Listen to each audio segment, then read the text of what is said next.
اس سے پہلے بات چل رہی تھی کہ یوسف علیہ السلام نے اپنے بھائی کے سامان میں پیالہ رکھوا دیا، اور پھر ایک شخص نے ندا لگائی کہ اے قافلے والو تم چور ہو۔ قافلے والوں نے کہا کہ ہم زمین میں فساد مچانے نہیں آئے، اور اللہ کی قسم ہم چور بھی نہیں ہیں۔ تو انہی کے زبان سے اگلوایا گیا کہ بتاؤ پھر اس کی جزا کیا ہے جس کے سامان سے وہ پیالہ نکلے، یعنی جو چور ثابت ہو جائے اس کی سزا کیا ہے؟ تو انہوں نے کہا کہ بھئی سزا یہی ہے کہ ہمارے دین میں اس کو رکھ لیا جاتا ہے غلام بنا کے، خادم بنا کے۔ تو بالآخر وہ پیالہ بنیامین کے تھیلے سے، بنیامین کے کجاوے سے، بنیامین کے جو بھی سامان تھا وہاں سے نکل آیا۔ اور اللہ تعالیٰ فرماتے ہم نے اس طرح سے یوسف کو ایک تدبیر سکھائی۔ قالوا ان يسرق فقد سرق اخ له من قبل، تو وہ کہنے لگے بھائی کہ اگر اس نے چوری کی ہے تو اس کے بھائی نے بھی پہلے چوری کی تھی، یعنی یوسف نے۔ کیسے یہ الزام لگایا انہوں نے، اس کے بارے میں ہمیں صحیح روایت تو نہیں ملتی، البتہ در منصور میں ایک روایت ہے۔ روایت اگرچہ ضعیف ہے لیکن خوب سمجھ لیں کہ تاریخی واقعات میں ضعیف روایت پیش کرنے میں کوئی حرج نہیں ہے، جبکہ اس کے مقابلے میں کوئی صحیح روایت موجود نہ ہو۔ اگر صحیح روایت موجود ہے پھر ضعیف روایت کو آپ پیش نہیں کر سکتے۔ وجہ اس کی ہے کہ ظاہر ہے ایک مستند چیز موجود ہے تو آپ کمزور کو کیوں پیش کر رہے ہیں۔ اگر اس کے مقابلے میں کوئی صحیح روایت نہیں ہے تو پھر ضعیف پیش کرنے میں کوئی حرج اس لیے نہیں ہے کہ ضعیف موضوع نہیں ہوتی ہے، ضعیف میں اس کا امکان ہوتا ہے کہ یہ صحیح ہو، کیونکہ ضعیف روایت اس کو کہتے ہیں کہ بیان کرنے والوں میں کوئی کذاب اور دجال نہ ہو، جھوٹا راوی نہ ہو۔ تو جھوٹا راوی ہوگا پھر تو اس کی بات کو بالکل من گھڑت سمجھا جائے گا، اور کمزور راوی ہے تو اس بات کا بہرحال امکان ہے کہ یہ واقعہ ہوا ہو۔ تو وہ کہا جاتا ہے کہ جی یوسف علیہ السلام کی جو پھوپھی تھیں انہوں نے یوسف علیہ السلام کو بچپن میں اپنے پاس رکھا تھا، تو وہ پھوپھی اپنے اس بھتیجے سے بہت زیادہ محبت کرتی تھیں، تو یوسف علیہ السلام کے والد صاحب نے ارادہ کیا ان کو اپنے پاس رکھنے کا۔ تو پھوپھی نے بہانہ کر کے ان پہ چوری کا الزام لگا دیا، اور یہی کام کیا جو ابو ہے کہ کچھ ان کے سامان میں نا اپنی کوئی چیز رکھ دی اور پھر تلاش کرتی رہیں، اور پھر یہ الزام لگایا کہ اس نے چوری کی ہے، تو انہی کے سامان سے نکلا۔ تو وہ چوری کر کے نا پھوپھی نے محبت میں اپنے پاس رکھ لیا ان کو، اور پھر جب حضرت یوسف علیہ السلام کی پھوپھی کا انتقال ہوا ہے تو پھر یہ یوسف علیہ السلام دوبارہ اپنے والدین کی کسٹڈی میں ان کی حضانت میں آ گئے۔ تو محبت میں ایک الزام لگایا تاکہ میں اپنے اس بھتیجے کو جانے نہ دوں۔ وجہ اس کی یہ تھی یوسف علیہ السلام میں اتنی اٹریکشن تھی، حسین بھی تھے، اور ظاہر ہے کچھ ایسی صلاحیتیں تھیں کہ جس کے ساتھ رہتے اس کو محبت ہو جاتی۔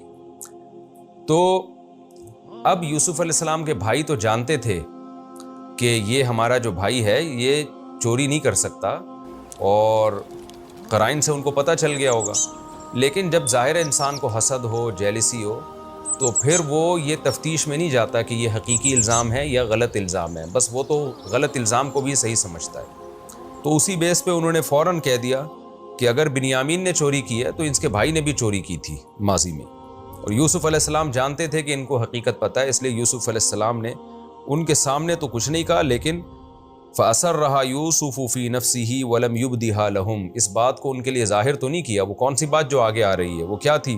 قَالَ أَنْتُمْ شَرٌّ مَكَانًا، کہ تم مرتبے کے لحاظ سے بہت ہی زیادہ شریر ہو، یعنی فرض کر لیا جائے کہ ہم دونوں نے چوری کی بھی ہے، تو تم جو چور ہو وہ تو تم نے جو چوری کی ہے وہ تو اس سے بدتر چوری کی ہے، تم نے تو بیٹے کو باپ سے جدا کر دیا۔ تو واللہ اعلم بما تصفون، اور پھر فرمایا کہ اللہ خوب جانتا ہے جو باتیں تم کر رہے ہو، یعنی اللہ کو پتہ ہے کہ تم غلط بول رہے ہو، نہ میں نے چوری کی نہ بنیامین نے چوری کی، اور تم ایک حسد میں ایک الزام لگا رہے ہو، لیکن یہ دل میں کہا تاکہ ظاہر زبان سے کہتے تو ان کو پتہ چل جاتا بھائیوں کے کہ یہ یوسف ہیں۔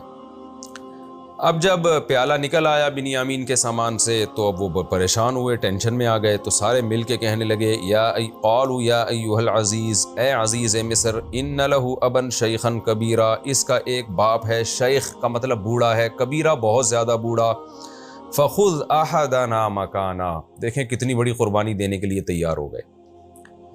حالانکہ بھائی سے حسد بھی ہے، انہیں تو خوشی ہوئی ہوگی کہ چلو یار یہ جو ہے اس کو سزا مل رہی ہے بھائی کو، لیکن اس دفعہ قربانی دینے کے لیے تیار ہوئے کہ جرم اس نے کیا، سزا ہم پانے کے لیے تیار ہیں، جس پہ ہاتھ رکھو گے اس کو لے جاؤ۔ ان کا خیال یہ تھا کہ یوسف علیہ السلام جو ہے فوراً مان جائیں گے، کیونکہ بنیامین تو چھوٹا ہے، ظاہر ہے وہ خدمتیں نہیں کر سکتا، اور یہ ماشاءاللہ بڑے بڑے لمبے جوان، یہ طاقتور تھے، جیسے انہوں نے کہا تھا نا نحن عصبۃ، ہم پاورفل ہیں. لیکن ان کو کیا پتا کہ یہ تو حضرت یوسف علیہ السلام ہی کا پلان ہے. تو کہنے لگے ہم میں سے کسی کو بھی رکھ لیں آپ، ہم سزا کھانے کے لیے اس کے بدلے میں تیار ہیں. انا نراک من المحسنین، ہم آپ کو سمجھتے ہیں کہ آپ اچھا عمل کرنے والے، احسان کرنے والے، ہمارے ساتھ اچھا سلوک کریں گے. قال معاذ اللہ، یوسف علیہ السلام نے فرمایا اللہ کی پناہ اس بات سے کہ ہم ایسے شخص کو رکھیں جس کے پاس سے سامان نکلا ہے، اس کے علاوہ کسی اور کو ہم رکھیں، یہ کیسے ہو سکتا ہے؟ انا اذا لظالمون، اس صورت میں تو ہم بڑے ظالم ہوں گے. ظاہر ہے سزا جرم کسی نے کیا، سزا اس کے بدلے میں کسی اور کو دی جائے تو یہ عرف میں ظلم ہی سمجھا جاتا ہے. تو یہ ہمارا رکوع الحمدللہ کمپلیٹ ہوا. اس میں ہمیں کیا اسباق ملتے ہیں، میں خلاصہ پیش کر دیتا ہوں کہ یوسف علیہ السلام نے اپنے بھائی کو بلا کے اس سے کہا کہ مایوس مت ہونا. تو دیکھیں اس سے پتہ چلتا ہے کہ جن آزمائشوں میں یوسف علیہ السلام تھے، ان کے بھائی بنیامین بھی آزمائشوں میں تھے. تو کیسے اللہ نے ملا کے ان سے آزمائشوں کو دور کر دیا، اور یعنی جیسے یوسف سے آزمائشوں کو دور کیا، بنیامین سے بھی آزمائشوں کو دور کیا. دوسری اہم بات ہمیں یہ پتہ چلتی ہے کہ کوئی بھی ہیلہ یا کوئی بھی تدبیر اختیار کرنا یہ شرعاً جائز ہے، بشرطے کہ آپ حق پر ہوں. کسی پہ ظلم کرنے کے لیے جائز نہیں ہے. اب یوسف علیہ السلام چونکہ برحق تھے، اللہ کی طرف سے ان کو حکم تھا کہ بھائیوں کو مزید ٹینشن دو. یہ ٹینشن بھائیوں کے حق میں ان کے گناہوں کی معافی کا ذریعہ بنے گی، عبرت کا ذریعہ بنے گی، اور باپ کے حق میں اللہ کی طرف سے ایک آزمائش ہوگی. تو وہ ٹینشن کیا دینی ہے؟ کبھی بنیامین کو رکھ لینا ہے اپنے پاس. تو چونکہ یہ اب یوسف علیہ السلام اس سب کچھ کرنے میں برحق تھے، اللہ کے حکم سے کر رہے تھے، تو اس کے لیے ان کے لیے ہیلہ اختیار کرنا بھی جائز تھا کہ بھئی کس طرح سے رکھیں. تو کوئی بات نہیں بھی، پیالہ سامان میں رکھ دو اور جو ہے اور پھر اس طریقے سے ان پہ الزام لگا کے اپنے پاس رکھ لو. وہ الزام جھوٹا نہیں تھا، کیونکہ شریعت میں جھوٹ بولنا جائز نہیں ہے اور توریہ کرنا جائز ہے. تو یوسف علیہ السلام نے بھی توریہ کیا تھا. بھائی کو تو ایک دفعہ بھی نہیں کہا کہ یہ چور ہے، بلکہ ندا کروائی کہ تم لوگ چور ہو.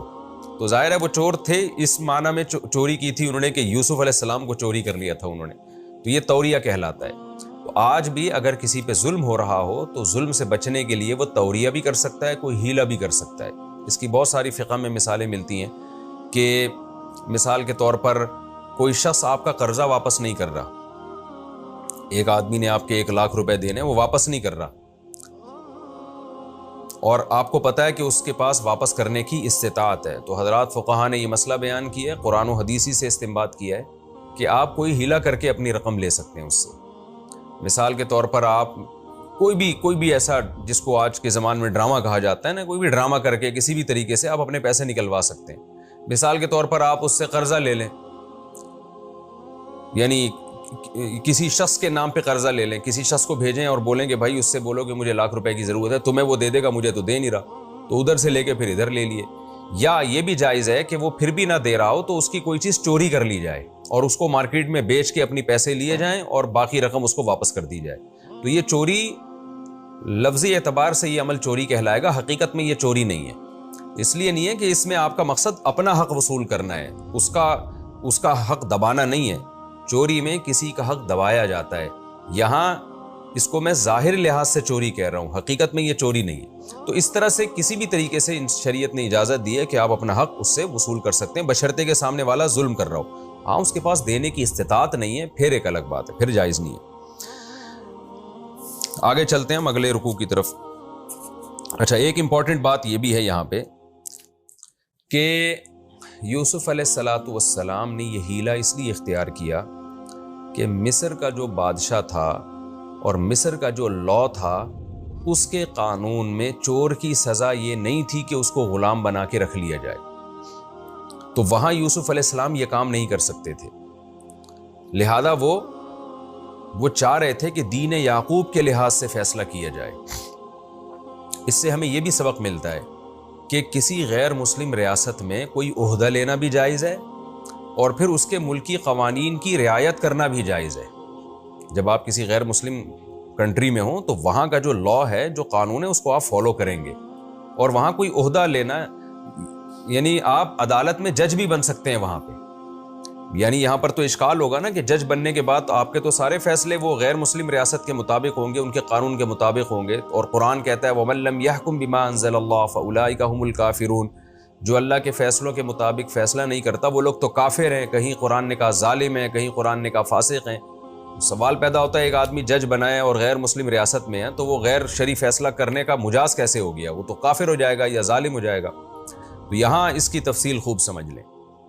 دیکھیں, غیر مسلم ریاست میں اگر کوئی جج بنتا ہے اور اس ملک کے قانون کے مطابق فیصلہ کرتا ہے, لیکن اس فیصلے کو وہ شریعت کا فیصلہ نہیں سمجھتا اور برحق نہیں سمجھتا, بلکہ اس سے بھی پہلے میں اور آسان کر کے اسٹیپ بائی اسٹیپ یہ مسئلہ سمجھاتا ہوں کہ آپ کسی غیر مسلم ریاست میں عدالت میں جج ہیں اور کوئی ایسا فیصلہ آپ کر رہے ہیں کہ شریعت میں اس کے اگینسٹ دوسرا فیصلہ موجود ہے, شریعت میں اس کے اگینسٹ دوسرا فیصلہ موجود ہے. مثال کے طور پر ایک شخص زنا کر کے آتا ہے, پکڑا جاتا ہے غیر مسلم ریاست میں. اب جج غیر مسلم ریاست میں مجبور ہے اس کو رہا کرنے پر کہ بھئی اس کو رہا کر دے. اسلام میں حکم کیا ہے کہ اس کو کوڑے لگاؤ, اس کو رہا کرنے کی اجازت نہیں ہے. تو یہ فیصلہ کیا ہے؟ شریعت کے فیصلے کے بالکل اگینسٹ ہے.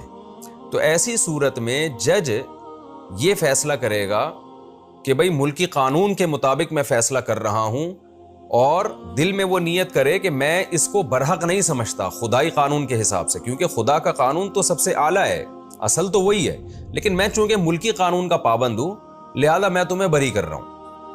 یہ کلیئر کر دے, اور دل میں یہی سمجھے کہ کیونکہ میں اس ریاست کا ملازم ہوں لہذا میں پابند ہوں کہ اس ریاست کے مطابق فیصلے کروں, لیکن میں اس فیصلے کو دل سے برحق نہیں سمجھتا. یہ انسانیت کے ساتھ ظلم ہے کہ زانی کو ایسے ہی چھوڑ دیا جائے.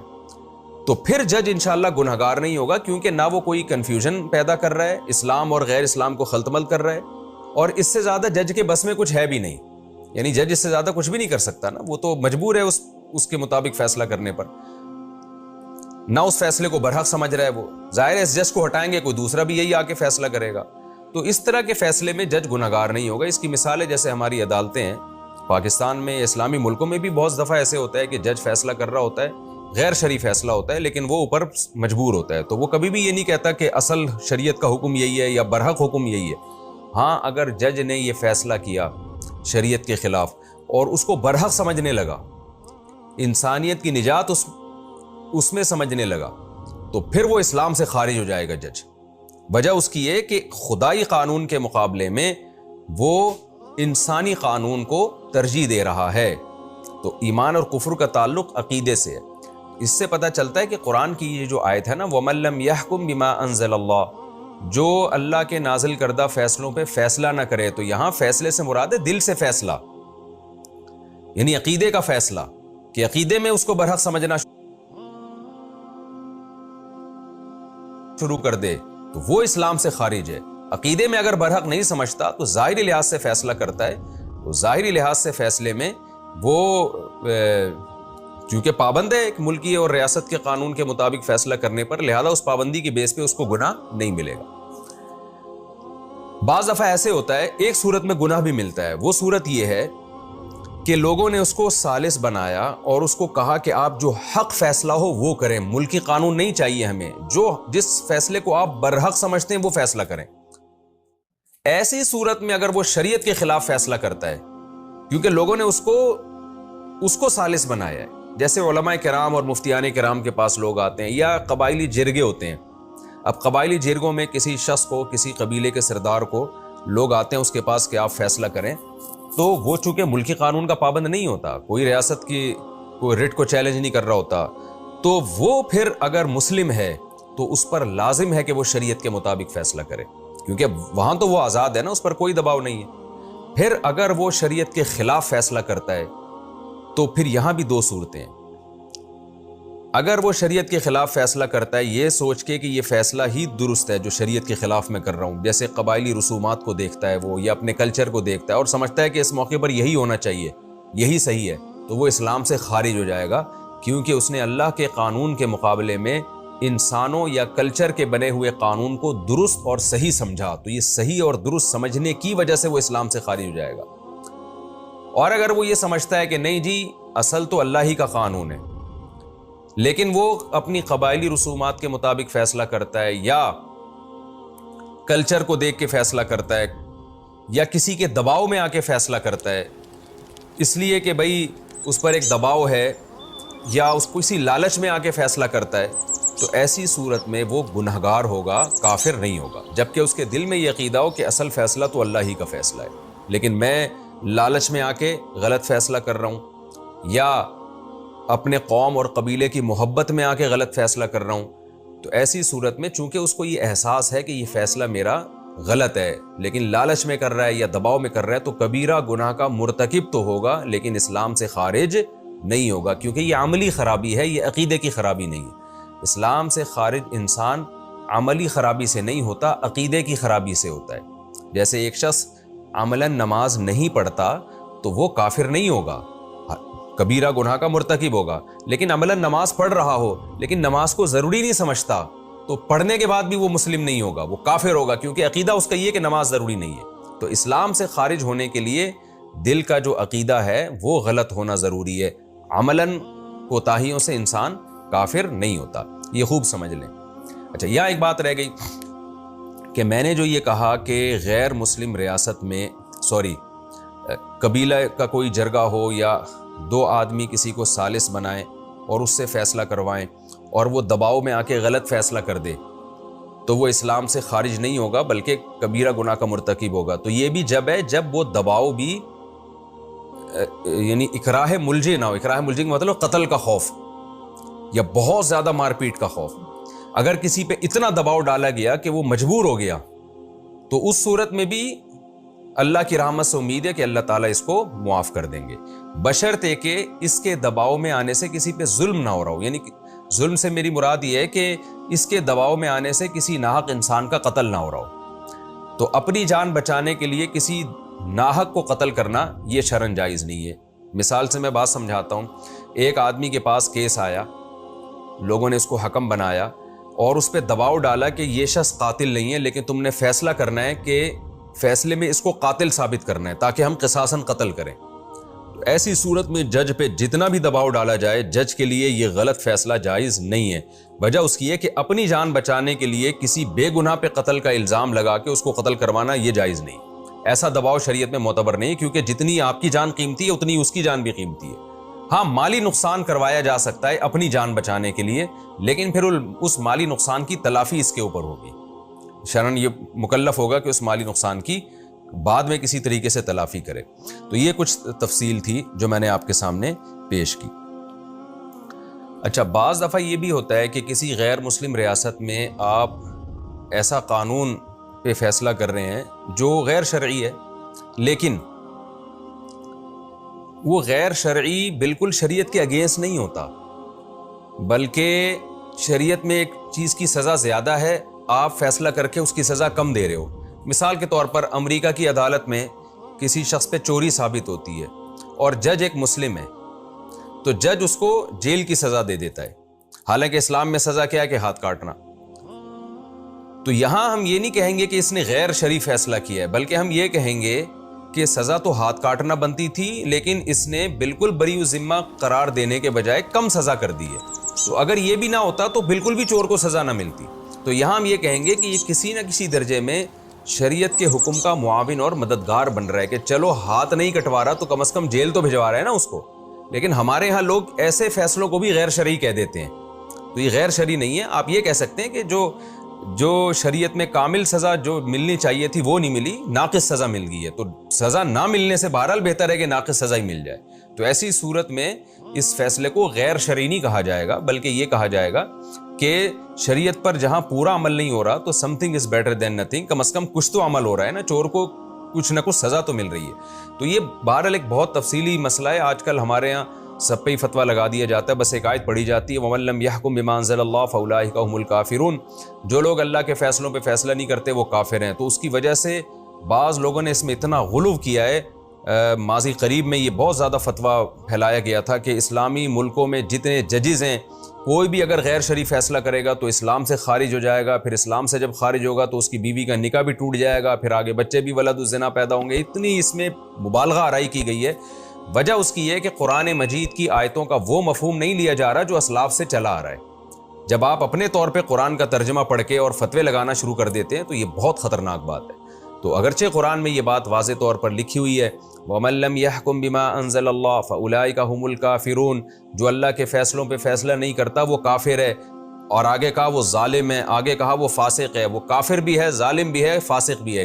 تو اس آیت سے کا وہ مفہوم ہے جو میں نے آپ کے سامنے پیش کیا۔ یہی مفہوم چاروں ائمہ سے منقول ہے، امام حنیفہ، امام مالک، امام شافعی، احمد بن حنبل رحمہم اللہ تعالی۔ ان چاروں فقہا، چاروں مکاتب فکر اس پر متفق ہیں کہ جج کسی دباؤ میں آ کے غیر شرعی فیصلہ کرتا ہے اور لیکن اس فیصلے کو برحق نہیں سمجھتا تو وہ کافر نہیں ہوگا، وہ گنہگار ہوگا۔ تو یہاں جو آیت ہے نا وَمَن لَّمْ يَحْكُم بِمَا أَنزَلَ اللَّهُ، جو اللہ کے فیصلوں پہ فیصلہ نہیں کرتا، وہاں فیصلے سے مراد ہے یعنی ہم جیسے کسی سے کہتے ہیں نا تم خود فیصلہ کرو کہ ایک خدا ہے یا زیادہ خدا ہیں، تو وہ فیصلہ کر کے بتاتا ہے کہ خدا ایک ہے۔ تو یہ فیصلہ کیا ہے؟ دل کا فیصلہ ہے، دل کا فیصلہ ہے۔ تو اگر جج یہ سمجھتا ہے کہ اصل فیصلہ تو وہی ہے جو اللہ اور اس کے رسول کا فیصلہ ہے، برحق وہی ہے، لیکن میں چونکہ اس ملک کے قانون کا پابند ہوں اور میں جب فیصلہ کر رہا ہوں تو پہلے سے یہ بات طے شدہ ہے کہ میں اللہ کا قانون نہیں بتا رہا، میں اس ملک کا لاء بتا رہا ہوں تمہیں، تو پھر وہ کافر نہیں ہوگا۔ کیونکہ جیسے میرے پاس کوئی آئے اور پوچھنے کے لیے کہ مفتی صاحب ایک وراثت کے آپ مجھے فیصلہ کر کے بتائیں کہ بیٹے کو کتنا حصہ ملے گا، بیٹی کو کتنا حصہ ملے گا، تو میں اس کو خدا کا قانون بتاؤں گا۔ لیکن وہ مجھے کہتا ہے مجھے خدا کا قانون نہ بتائیں، مجھے امریکہ کا قانون بتائیں، تو میں امریکہ کا قانون اس کو بتا دوں گا، بھائی امریکہ کے حساب سے ایسا ہے تو یہ لاگو ہوگا تمہارے اوپر۔ تو یہاں کبھی بھی میں ایسا نہیں ہوگا کہ میں کہوں گا کہ خدا کے قانون کے مقابلے میں امریکہ کا قانون بہتر ہے، بلکہ بھائی جو تم نے پوچھا ہے میں وہ بتا رہا ہوں۔ تو جج بھی جب کوئی شخص جج کے پاس کسی کنٹری میں جاتا ہے تو وہ یہ سوچ کے جاتا ہے کہ جج مجھے اس ملک کے قانون کے حساب سے فیصلہ کرے گا، وہ خدائی قانون کے حساب سے فیصلہ نہیں کرے گا، اور جج کے بارے میں پہلے سے ہی بات طے شدہ ہوتی ہے۔ تو اگر جج اس مخلوق کے قانون کو خدائی قانون سے اعلیٰ اور افضل سمجھتا ہے تو کافر ہے، اگر اعلیٰ اور افضل نہیں سمجھتا پھر کافر نہیں۔ ہاں، جو عدالت میں جا رہا ہے نا اس کے بارے میں بہت سخت خطرہ موجود ہے۔ مثال کے طور پر ایک مسلمان کو پتہ ہے کہ میرے باپ کے مرنے کے بعد یا میرے مرنے کے بعد میری وراثت میں بیٹے کا اتنا حصہ، بیوی کا اتنا حصہ، لیکن وہ یہ سمجھتا ہے کہ یہ طریقہ ٹھیک نہیں ہے، اسلام نے معاذ اللہ کوئی ظلم زیادتی کر لی، لہذا میری وراثت، وہ وصیت کر کے چلا جاتا ہے کہ میری وراثت کو امریکہ یا جاپان کے قانون کے مطابق تقسیم کیا جائے، تو یہ شخص سخت گناہ کا مرتکب ہوگا، کیونکہ جب اسلام ایک آلٹرنیٹ اس کے پاس بہترین موجود ہے تو آپ کیوں ایک کافر عدالت سے آپ فیصلہ کروا رہے ہو؟ تو یہاں بھی یہی ہے کہ اگر یہ شخص اس قانون کو صحیح سمجھتا ہے اللہ کے قانون کے مقابلے میں تو کافر بھی ہے، اور اگر صحیح نہیں سمجھتا بلکہ وہ مانتا ہے کہ اللہ کا قانون درست ہے لیکن کوئی لالچ میں آ کے یا کسی دباؤ میں آ کے غیر شرعی فیصلہ کروا رہا ہے تو پھر یہ کبیرہ گناہ کا مرتکب ہے، پھر کافر تو نہیں ہے لیکن بہت سخت گناہ گار ہو گئی۔ تو اس لیے جو غیر مسلم ممالک میں رہنے والے مسلمان ہیں جو عدالتوں میں کیس لے کے جاتے ہیں ان کو بہت غور و فکر کرنا چاہیے کہ جب ایک اسلام کا متبادل نظام ہمارے پاس موجود ہے تو ہم کسی اور سے فیصلہ کیوں کروا رہے ہیں۔ تو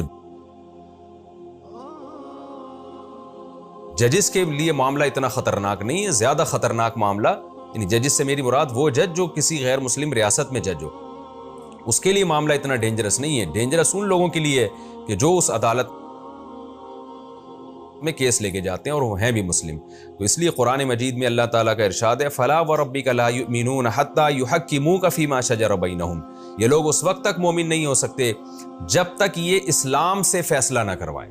تو مسلم کے لیے یہ اس پر یہ واجب ہے کہ وہ اپنے فیصلے اسلام کے مطابق کروائیں۔